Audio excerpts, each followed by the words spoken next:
Saudara-saudari terkasih, senang sekali dapat berjumpa kembali dengan Anda melalui renungan harian Komsos Keuskupan Agung Merauke ini. Meskipun pandemi saat ini masih meluas, semoga kita semua dikaruniai kesehatan yang baik. Saudara-saudari terkasih, bacaan-bacaan kitab suci hari ini, khususnya dari Nubuat Amos dan Injil Markus, berbicara tentang orang-orang yang menerima perutusan, menerima misi. Dalam dua perikop tersebut, mereka yang menerima perutusan adalah orang-orang biasa. Amos adalah seorang gembala atau peternak dan pemungut buah ara.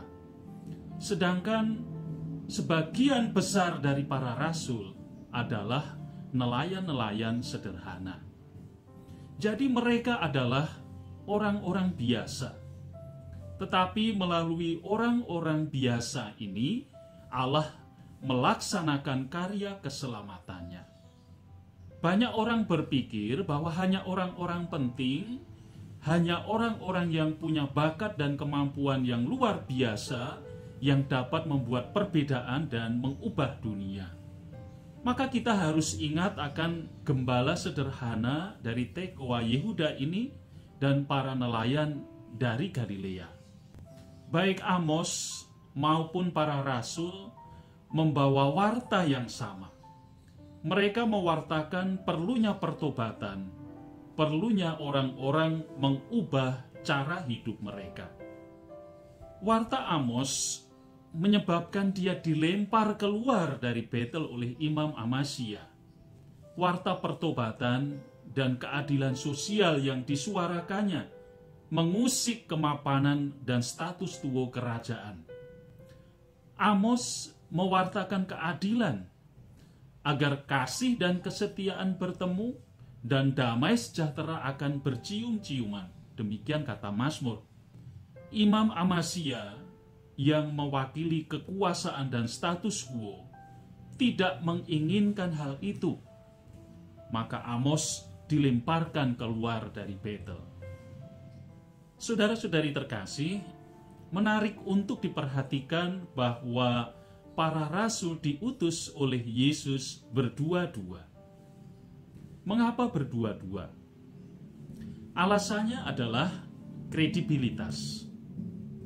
Dalam Yudaisme dibutuhkan dua orang saksi untuk membuktikan kebenaran dari sesuatu yang telah dikerjakan. Yesus mengutus para rasul untuk melakukan pekerjaan yang telah ia sendiri lakukan, mengusir roh-roh jahat, menyembuhkan, dan mewartakan kabar baik Allah. Yesus juga berpesan agar mereka jangan membawa apa-apa dalam perjalanan mereka, kecuali tongkat, roti pun jangan, bekal pun jangan, uang dalam ikat pinggang pun jangan. Boleh memakai alas kaki, tetapi jangan memakai dua baju. Mengapa Yesus berpesan agar para rasul tidak membawa apa-apa? Seorang utusan atau misionaris yang menghidupi semangat misi harus meninggalkan segala-galanya agar dapat mendarah dagingkan Kristus dan apa yang telah ia hidupi. Seorang misionaris harus selalu ingat untuk mempercayakan diri kepada Allah daripada diri sendiri atau organisasinya. Ia diutus untuk mewartakan Allah dan bukan untuk mewartakan diri sendiri. Dan buah dari perutusan itu bukanlah usahanya sendiri, melainkan karya Allah. Akan tetapi, saudara-saudari terkasih, berbicara tentang misionaris, berbicara tentang utusan, kita tidak berbicara hanya tentang para religius, biarawan, biarawati, serta para imam saja. Kita semua adalah misionaris. Dekrit Konsili Vatikan II tentang kerasulan awam, Apostolicam Actuositatem paragraf 2, berkata demikian. Kaum awam ikut serta mengemban tugas imamat, kenabian, dan rajawi Kristus, menunaikan bagian mereka dalam perutusan segenap umat Allah dalam gereja dan di dunia.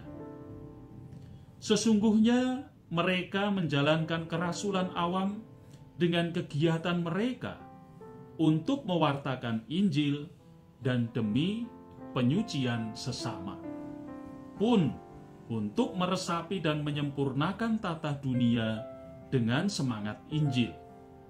Sehingga dalam tata hidup itu, kegiatan mereka merupakan kesaksian akan Kristus yang jelas dan mengabdi kepada keselamatan umat manusia.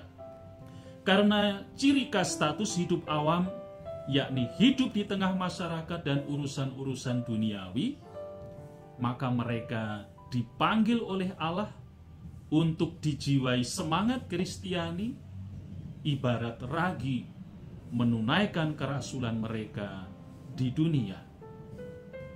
Maka pertanyaan bagi kita untuk kita renungkan sekarang ini adalah, apa yang menghalangi saya untuk mewartakan Injil? Bagaimana saya mengatasi hambatan yang menghalangi saya untuk mewartakan Injil? Dan bagaimanakah saya dapat melibatkan diri dalam karya kerasulan? Saya dan Anda adalah utusan, adalah misionaris Allah untuk mewartakan kabar baik dimanapun kita berada. Selamat hari Minggu, Tuhan memberkati.